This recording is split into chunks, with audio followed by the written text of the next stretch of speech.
আপনারা দুইটি ভিডিও দেখতে পাচ্ছেন।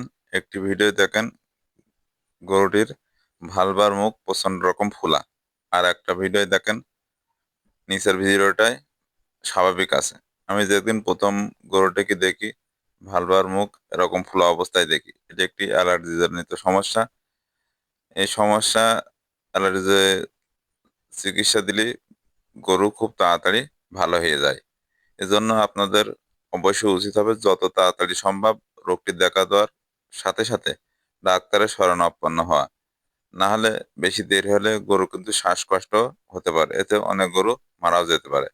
এজন্য আমি আপনাদেরকে বলবো আপনারা অবশ্যই এ রোগ দেখা যাওয়ার সাথে সাথে একজন অভিজ্ঞ ডাক্তারের শরণাপন্ন হবেন।